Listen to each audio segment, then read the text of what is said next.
Okay, then the other thing, there's a great example of a kid by the name of Kyle Maynard. Anybody ever hear of Kyle Maynard?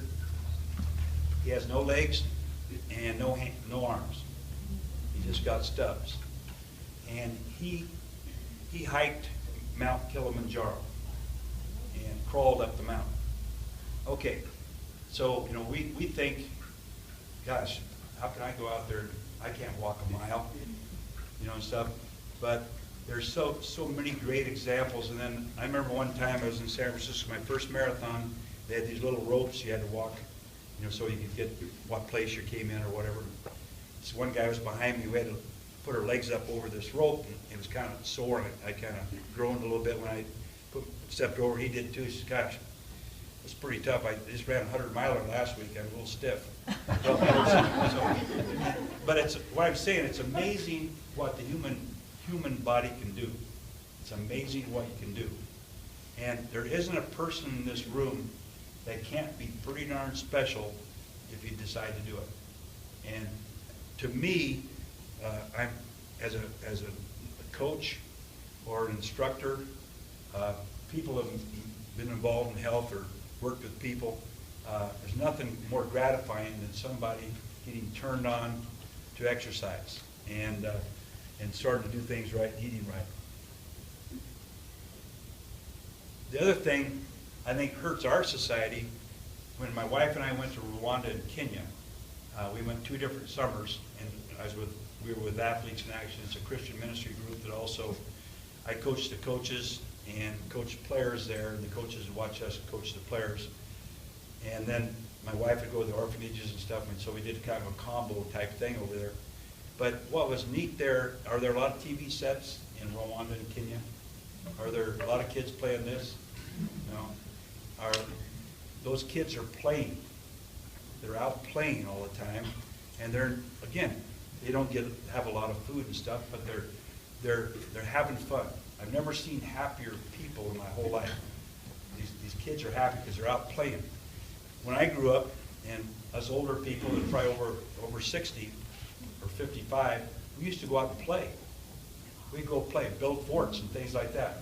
I have a friend that came out for my 1000th win, and he was the guest speaker.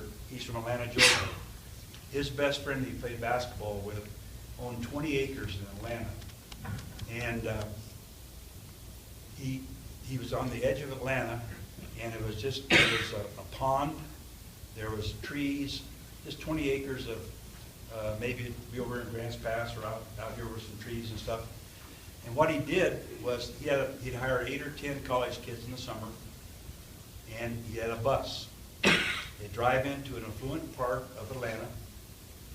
The parents would pay $350 for 9 to 1. They bring their own lunch. You pick up 55 kids in the bus. They drive back, let them out, and the kids, you guys go play. They could do anything they want. They could build forts. They could go down by the pond.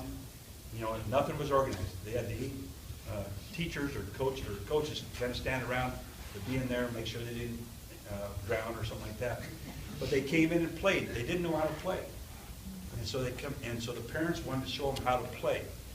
And so they were sitting around one day, and one of the instructors said, "Well, how many of you guys like to be millionaires?" And everybody raised their hand but one kid.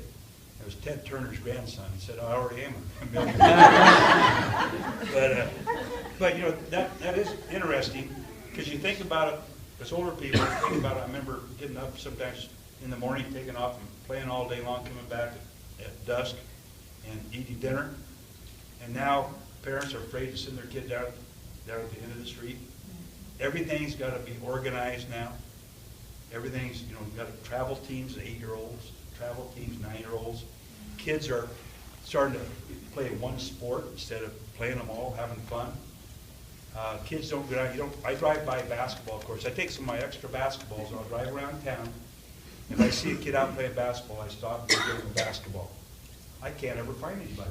Kids are not out playing anymore. Everything has to be organized. Us parents have to organize our kids all the time, but they're in doing this stuff, and no wonder they're putting on the weight.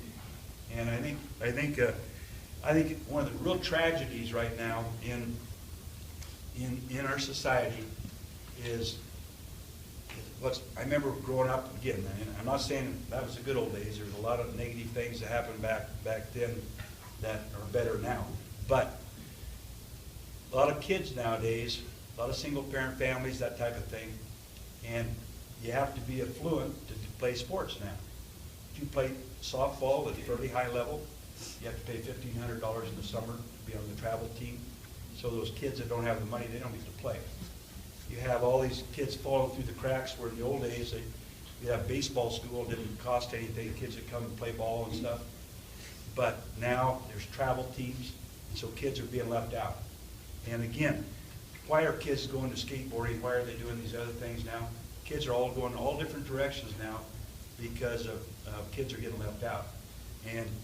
But I think it's a shame also that in our communities, again, when I grew up, we had beautiful green lawns at the schools in the summer. They were watered. Now what happens in Klamath Falls? Turn the water off, they're all brown. Liability, you can't use the school grounds. The gyms are closed in the summer. So what really can the kids do? You know, it's really kind of shut down some of the things you can do now. And so these are all, I'm getting off subject a little bit, I'm sorry about that, but these are some of the problems we're having.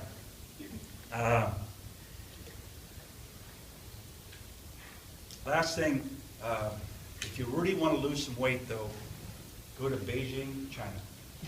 Okay, and I say that this way. I took my basketball team over there for 16 days, and the name company, which is like Nike, paid for the whole trip. It must have been $60,000.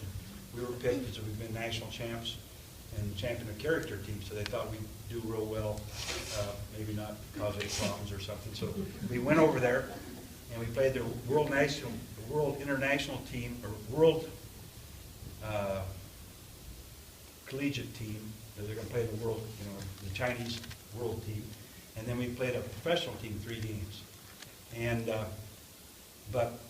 they really fed us well, but we were always a little scared of what we were eating, So we all ate a lot of watermelon for 16 days, and so we all lost at least 10 pounds. So what I'm saying, if you go over there and you rent a place for like $250 a month, you have to get the flight there, $250 a month, stay there 3 or 4 months, that's 40 pounds. Are there any questions? Again, I just kind of talking from my experiences, and I'm a novice at nutrition and stuff like that in some ways, but although I'm a health teacher, I know what you're supposed to do, and I haven't always done it. But I'd really encourage you to continue to coming back and being an athlete and doing it for a lot of years. There's nothing better than working out and standing in the shower and feeling good about your workout. It's a great feeling. And for a lot of you that have never done it, try it. I think you'll have a good time. You others have done it before and have a tough time keeping with it. Again, get with a couple people and see what can happen. And again, this is the first day of the rest of your life. You might as well live it right. Thank you.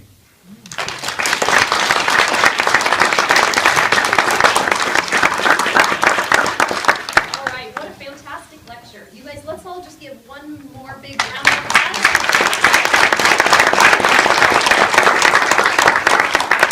Thank you. So before we conclude tonight and before we start giving away our prizes, we just want to go over a few items. First, we would love for you to join us this coming Saturday on the Link River Trail.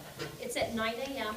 We're meeting at the Fayval Museum, and the full list of the hikes are in your flyers. And just to reiterate, everybody is welcome, and we especially hope that those of you who are not currently exercising will consider joining us.